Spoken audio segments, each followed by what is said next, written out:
お世話になっております。マサルです。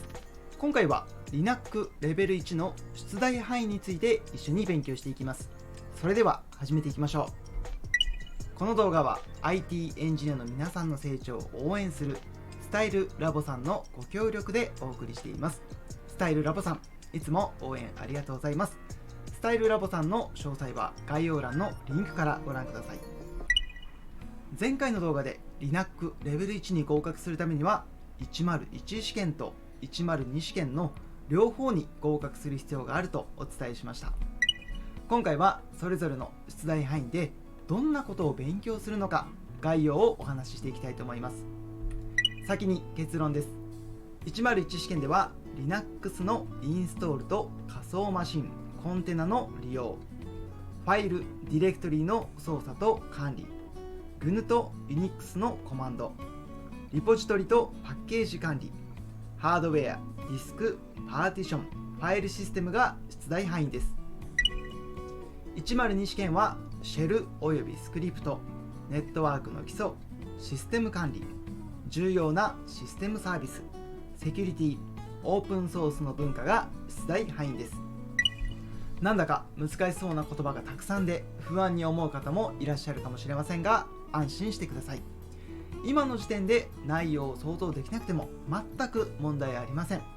まずは今回の動画でなんとなくこんなことを勉強するんだなとイメージできるようにしておきましょう。それでは101試験から見ていきます。まずは Linux のインストールと仮想マシン、コンテナの利用について勉強していきます。これから皆さんは Linux について学ぶわけですが、そもそも Linux をインストールできなくては利用することができませんよね。まずはどうやって Linux をインストールして使えるようにするかなどを勉強するのがこの項目です。仮想マシンとは物理的に存在するマシンの中で動かすことができる仮想的なマシンのことを言います。詳しくは今後の動画でお伝えしますが、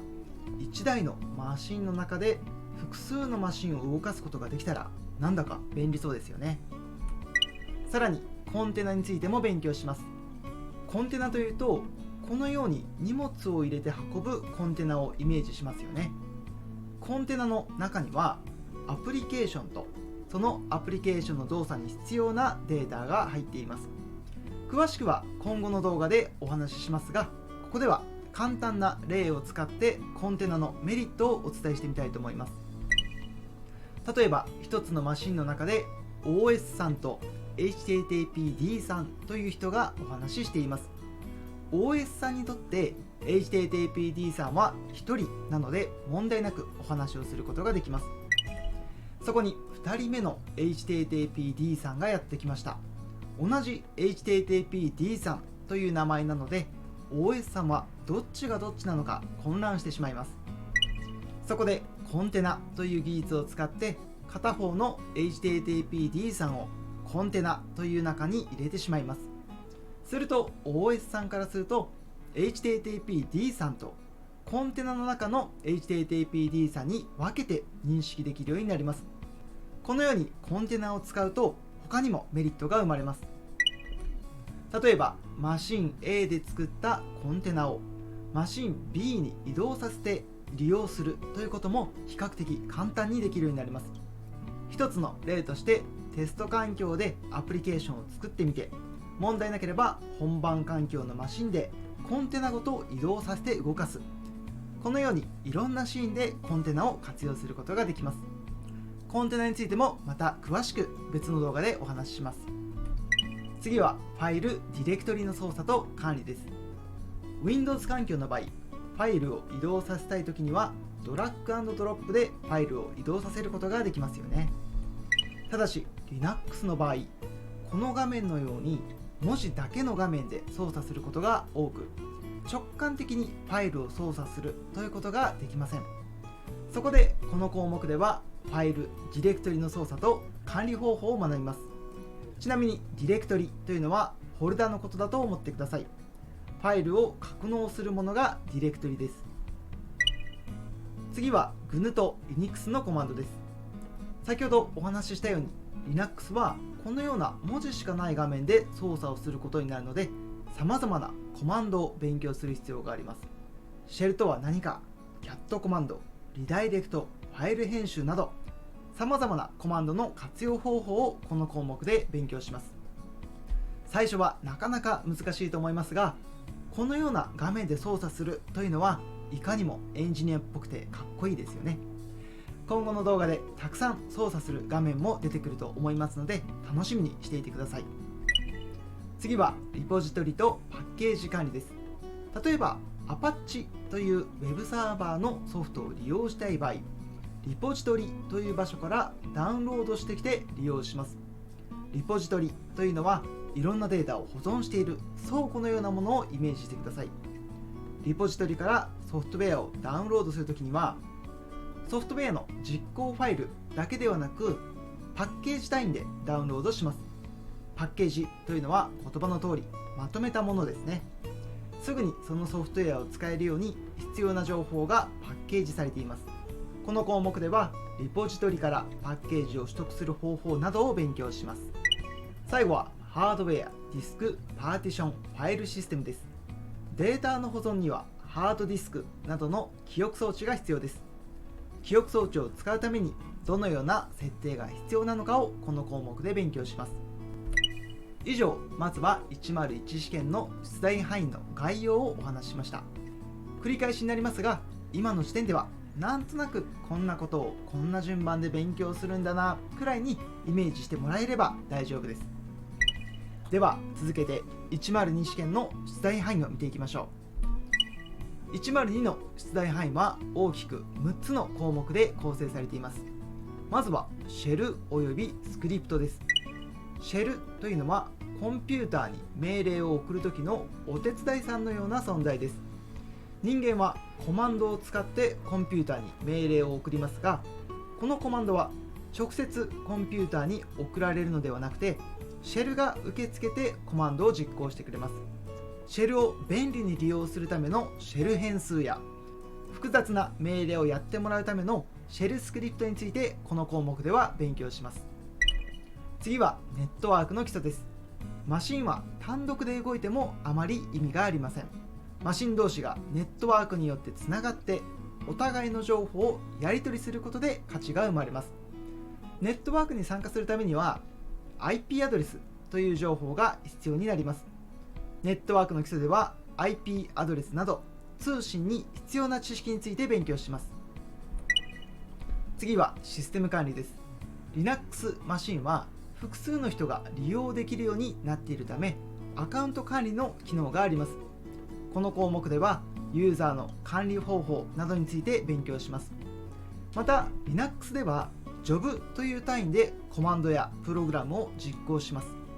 定期的にジョブを実行するためのジョブスケジューリングという機能もあるので、この項目ではジョブスケジューリングについても勉強します。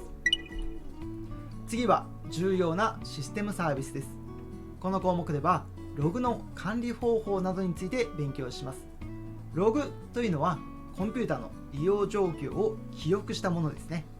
ログを正しく取得することで障害が発生する前に異常に気がつくことができたり、障害が発生してしまった時に原因を調べることができます。次はセキュリティです。安全に利用するためにはセキュリティの知識が必要です。例えば適切に暗号化して通信することで盗聴の被害を減らすことができます。この項目ではセキュリティについて勉強します。最後はオープンソース文化について勉強します。 Linux はオープンソースソフトウェアの代表的な存在です。オープンソースソフトウェアとはソースコードが公開されているソフトウェアのことを言います。ソースコードというのは料理でいうレシピのようなものです。ソースコードを見てその通りに作ればそのソフトウェアを作ることができます。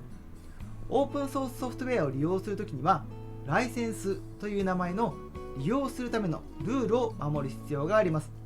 この項目ではオープンソース文化とともにライセンスについて勉強します。以上 Linux102 の出題範囲についてお話ししました。それでは今回の動画の内容をまとめていきましょう。今回は Linux レベル1の出題範囲についてお話ししました。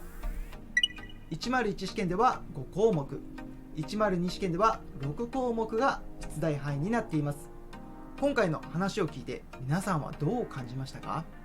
勉強することたくさんで大変そうと思った方もいるかもしれません。しかし学ぶことが多いということはその分自分が成長できるということですよね。この動画シリーズでは Linux ってなんだか楽しそうだな、自分も Linux レベル1に挑戦してみたいなと思ってもらえるように動画を頑張って作っていきたいと思います。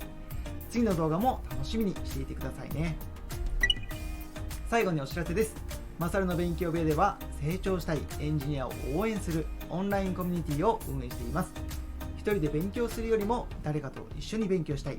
質問できる人がいなくて困っているという方はお気軽にオンラインコミュニティに参加してみてください。参加方法はメンバーになるボタンから対象のプランを選択して Discord と YouTube のアカウントを連携すると参加できるようになります。現在は100名以上の方がオンラインコミュニティに参加してくれていて、いろんな交流が生まれています。初学者の方、学生さんも参加大歓迎です。皆さんのご参加お待ちしています。最後におまけトークです。今回はオンラインコミュニティの活動内容についてお話しさせてください。こちらは2024年11月のスケジュールです。11月からは Linux の初級勉強会も始まります。これ私もすごく楽しみにしています。さらにみんなで多摩動物園に行ったり高尾山に行こうというイベントもあったりします。大人になると社外の人とつながること減っていきますよね。オンラインコミュニティではここに書いているように横のつながりを作るオフラインのイベントもたくさん用意しているので、ぜひ活用してみてくださいね。今回はオンラインコミュニティの紹介をさせていただきました。それではまた次回の動画でお会いしましょう。